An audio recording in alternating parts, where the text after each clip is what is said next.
guys, welcome to another beautiful episode of Service Hour here on the Ombudsman Radio. My name is Mati Fati and I have with me the very beautiful, ever stunning Jem. Hi. Hi. How are you? I'm fine, and you? I'm good. Yeah. It's always good to be here, by the way. It's a pleasure to be here. Yeah. So if you've been a faithful follower of the Service Hour and you're plugged into the TV cable service in Nigeria, you want to stay from the beginning of this video till the end because there's a lot that you can get insight on, especially how the industry works and everything contained in it. So we would be starting with Jem giving us a general overview of the TV cable service in Nigeria. Okay, so basically, what we had was basically NTA, Nigerian Television Authority, in the pre-1990s. So that was like a government-owned, obviously government-sanctioned. You know, that was like the cable service that was providing us with information, entertainment, and whatnot at that time. Yeah. And then towards 1994 came in multi-choice with DSTV. Yeah. And obviously it was a bit high and pricey, but then some persons subscribed. But I'm not sure the coverage was entirely all over the country. But one thing I do remember was growing up, I know there could be like a particular person in I'll give my community for instance. There was just this man that had DSTV, and then we'll now make little contributions. Households will make little contributions to him, and then weekends for Super Sports, and then everybody will be like, yeah, it's time for Super Sports, it's time for Chelsea, Man U, for instance, and then he tunes into it. Somehow there was a connection, and then that was like the first glance of what we had to DSTV until it became more affordable, and then had a wider coverage, and things like that. And then after then, like late 2000s, some other cable TV networks tried to spring up, but competition and then taxes, reforms, and regulatory bodies, they didn't last long, right? And then in 2011, I think, or thereabouts, we had the digital terrestrial. DSTV was satellite based, right? We had the digital terrestrial cable TV, which was GoTV. GoTV came in, boy, it was a lot less expensive than DSTV. True. More affordable, covered a wider range. And then we had StarTimes. This was everybody started to come on board. Yes, it was reaching a wider coverage. Now people were, buying into the whole cable TV stuff. Yeah. Okay, so MultiChoice and DSTV. MultiChoice owns DSTV as well as GoTV. So they kind of like gave us options. You want satellite, you go for satellite. You want terrestrial, you go for GoTV. Yeah. Do you understand? So they try to like bridge the gap between the high-end people in the society and then the middle class. Yeah, I feel like that's a really smart move because at the end of the day, it's the same company. Yes, exactly. So they're not losing out. Yeah, like that creates a sort of monopolization. But we will we'll come back to that. We'll get there eventually. Yeah. I think it's a good business strategy. Yeah. Really. Okay, I think it's actually a good business strategy for companies to see how they can diversify their consumption, right? So you give options for high-end users with very okay income, and then give options to middle class income. So it's whether you're going for this or you're going to that, the money is coming home. Exactly. You know what I mean? Exactly. Yeah. So then in 2017 we had TSTV try to come on board, but it didn't last so long. Obviously, again with reforms, regulations, and taxes and all of that, we didn't have them. So basically that's like cable TV service in Nigeria so far. Now we have after 2020, I think, yes, we had the MultiChoice and StarTimes and some other cable TV networks try to digitalize their services. Now they have streaming apps. Yeah. Like we have for other streaming companies like Netflix and Showmax. You get. So Showmax is for MultiChoice. So now it's more. Oh wow, for MultiChoice. I didn't realize that. I'm not sure. Oh, okay. Let's come back. That's an information I'm not sure about. Okay. So now what we have is you're not with your TV. You don't have to sit in front of your TV 24/7. You can have access to cable TV on your mobile phone. Exactly. Yeah. So that's also another way of trying to reach a wider coverage of clients. So impressive. basically, that's what we have from then till now. That's really, really, really beautiful, if you ask me, because Exactly. the world is going digital and we're moving with it. Yeah. Is impressive, actually. And Jem, what would you say is the cause of the constant price hike? I think we've witnessed series of price hike from cable TV providers, right? I can remember as far back as the prices has just changed. There's no like how do you say it? It's not. It has been fluctuating a lot. Yeah, it's not fixed. And then yes, and what I would say is a result of depreciation of the naira, for instance. Yeah. Most of these cable TV providers get licensing from international companies. Take for instance Super Sports, right? So this thing has to be paid in foreign currencies. The licensing has to be paid in foreign currencies. So definitely naira, balancing it and the fluctuation of the appreciation or deappreciation of the naira can Affects result them, into the price hike. And then obviously inflation, the economic instability, taking care of employees, taxes, Is a lot. all of this, Is a lot. yes, can affect price hike. And then sometimes the way that customers or consumers respond to price hikes can also in turn result to price slash. I was going to ask that, actually. Yes. Yeah, because imagine somebody with kids who is barely trying to keep the family, running, and then all of a sudden they say, "Oh, subscription has doubled the initial price," and they're like, just pack this thing inside the box. We're not watching again. Exactly. So, how would you say? What actually would you say is the impact of this price hike on consumers? A lot of persons, like you were saying, have stopped using or subscribing, because these cable TV networks are usually monthly subscriptions. A lot of persons have stopped subscribing to them because, how do you explain for some persons? I'll give this DSTV. You're allowed to say DSTV. Yes. Yeah. Okay. I'll give DSTV as an example. There was a package that was increased from 19,000 to 44,000. Can you imagine? I remember there was a time I think it should be around 2016, 2017. I went to make payment for DSTV, and then I was listening to someone making payment for like one of the top package then. And I was like, then I was just barely managing somewhere. I was like, this is not up to my monthly salary. Are you joking? I'm serious. Like, how is this? How is he keeping up? This is not up to. And then I had to ask. And then he said he owns a viewing center, so that subscription allows him to have access to different channels of sporting channels. They're in turn, keep in his customers happy and satisfied. So his is understandable because he gets money back. Yes. So that's like a business. Yeah. So he gets money back. So basically, most persons when there's this hike, the change from 19 to 44,000. That's a lot. They just withdraw. And I've heard, like, you sit in an office with my colleagues and then you hear people say, "Oh, my DSTV, don't they call me like, you've not been subscribing. I hope you're okay. Your decoder has not been in use for months." Like, who is going to? Everybody just thank you. Exactly. Everybody just, and I think some persons try to switch from DSTV to GoTV, and probably maybe they're not getting the same quality, because there's a difference between satellite dish and then terrestrial, right? They're not getting the same quality, and then they just pack up. And then there are so many other options, maybe not cable TV options, but then Netflix, and then you talk about Nigerian taking their movies to YouTube. So Jen, imagine that people are complaining about not being able to afford the high subscription, and then you're talking of Netflix. Meanwhile, you have to own a smart TV to use that. So how many people? I don't want to say, I know a lot of people do own it, but I don't think it's like comparable. Yeah, I don't think Netflix is relatively cheap compared. That's what I'm saying. But you need a smart TV to use it on your TV. Really? Not necessarily. Oh, to use it on your TV. Yes. You need a smart TV to use on your TV. But then you also have your laptops and your phone as options. I have had a Netflix date where we used our mobile phone. Look at that.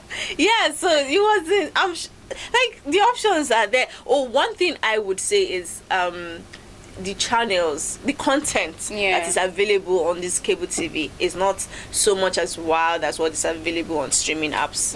You get? So like basically Netflix is just movies and documentaries and stuff like that, but cable TVs will give you sporting channels, entertainment, music channels and stuff like that. So yeah, but then if you make up your mind that this is above my budget and I'm just going to, maybe I cannot afford to watch sports and music content anymore, I just want to stick to movies, Netflix. And then you have persons coming together to purchase a particular plan, on Netflix, and then share the login. Although that is illegal according to Netflix laws, and they are clamping down on so many persons doing that. You have to be in the same household to share a plan. Okay.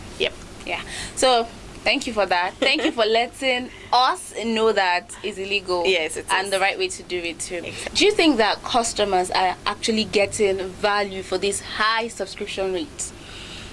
You know, to a large extent, or to a reasonable extent, yes. I was talking about someone who owns a viewing center. For people who are turning this thing into like a business outfit, yes, we have lounges, clubs who subscribe to this to keep their clients entertained, and obviously they will get paid.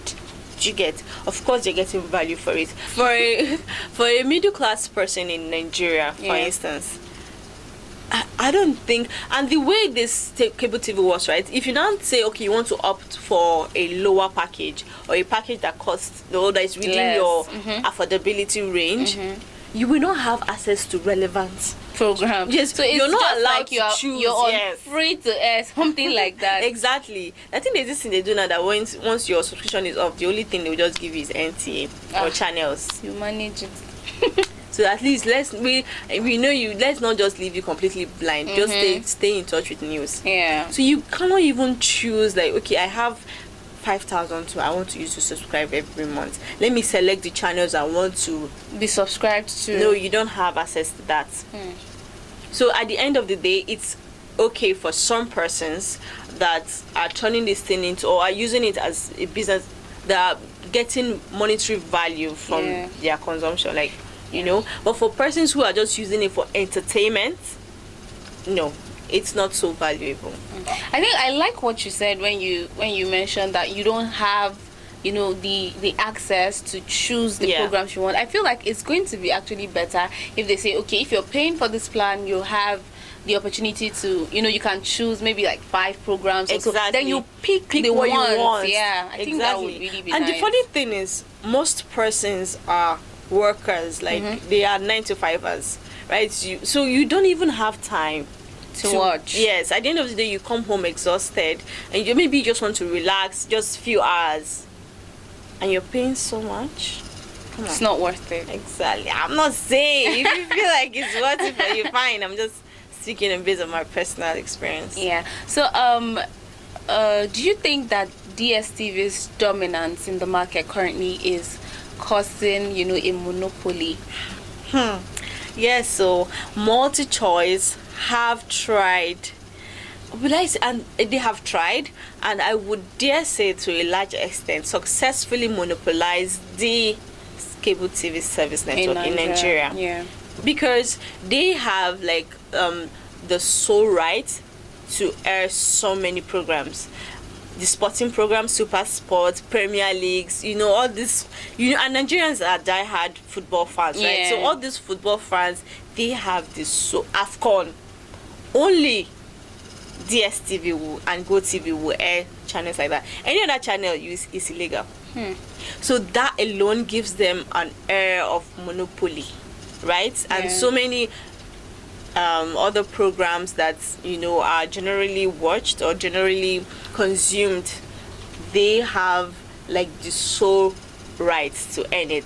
So yes, multi-choice in the Nigerian cable TV service network has monopolized so many things. Yeah.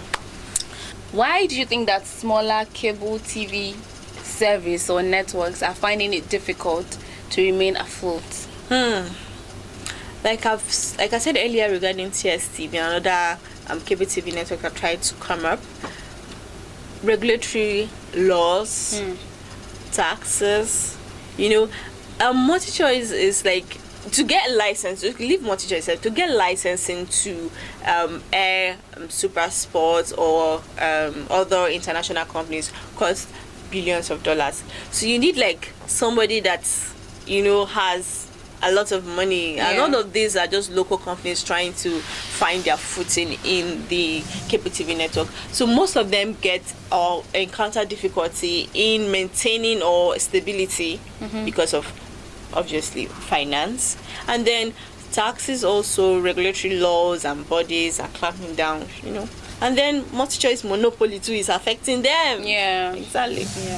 I'd say that from everything you've said, it's going to be really hard as a rock to break into the market in Nigeria. You need to have like coconut head, like Nigerians will say. You need to have like coconut head to really break into that industry, seriously. So Jem, tell us one reason why you think monopoly is not the best in this regard. I mean, we need to have variety. Did they not say that variety is the spice of life? Very true. They did say that. So let's have, one thing is when you don't have a sole practitioner in an industry, right? You don't have a sole market. You have these price hikes and surges in price that we're having will not be what it is if we had competition. If the STV knows that if I do like this one will take over. Competitor. It will keep them on their toes. Yes, and then delivery in quality of service too. When an industry is not being monopolized, when we have variety of competitors in an industry, you will see the quality of service will improve, because everybody is on their toes trying to meet up, trying to deliver with their visions and missions and goals and whatnot. So yes, monopoly is not good for any industry at all. I would say everybody, we need to have like competition. Yes, we need to have like an open market, an open field for everyone to compete fairly. Exactly. Thank you very much, You're Jem. welcome. So this brings us to the last question for this episode. So I hope that you're enjoying it so far. So Jem, what exactly do you think can be done to create a balanced market where small and big players can thrive? I think that the government should look into investing in local companies. Right? And then we need to empower our Consumer Protection Commission to, be able to regulate the excesses of this cable TV networks, right? This thing multi-choice is doing in Nigeria, unfortunately, it is not obtainable in the host country. Why not let us settle for the option of pay as you watch? If like we do with this metered electricity, right? I only pay what I use. So if I'm more at home between 9 a.m. to 5 p.m. why is my money going? You shouldn't. There's some persons will even tell you they travel for vacation, and by the time they come back, it's expired. They don't care. They don't even want these to know. Things, yes, we should have bodies that are empowered to look into this.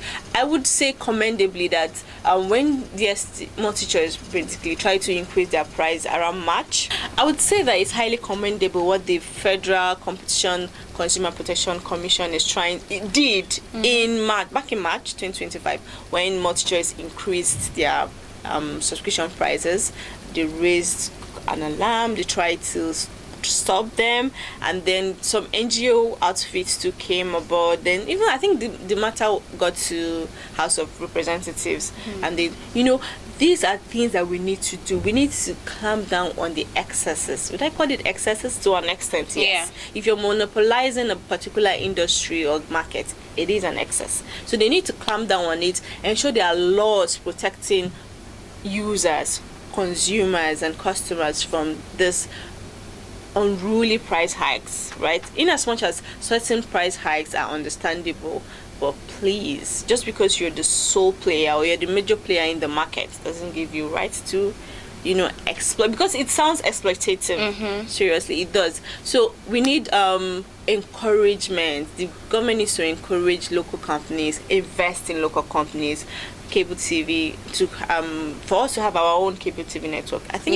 we can start with the government-owned one. Exactly. First. So I don't think government would be unable to afford the that licensing. is also a huge source of revenue, because no matter how much you pump into it, there's a guarantee of return on investment. Exactly. Okay, so MultiChoice has increased their subscription prices and price of decoder for a while, steadily for a while, from 2023 to 2025. And guess what? I think just earlier this month, they had a review and they're having like a 50% slash on the sale of decoder, and then there are certain incentive for certain packages that you want. Why? Because they have lost tons of money between 2023 and 2025. People were starting to boycott them. So if they were not losing money, they would have left it at yes, that. exactly. Yeah. So imagine you now buying into this market, you would profit. Like, this is like a good way for the government to make money. Yeah. So basically, so we need to do all of this to, better improve this service. Yeah. So this has been really pleasurable for me. Thank Same you, here. Jem, for coming on. So if you're wondering what the service hour is all about, this is a program where we, measure the effectiveness and quality of services provided to us by service providers in Nigeria. This is not to, bash anybody, but we as Nigerians checking if we're actually getting value for our money. It's been Fatty all along, and this is Jem. Thank you for watching. Bye, guys. Bye.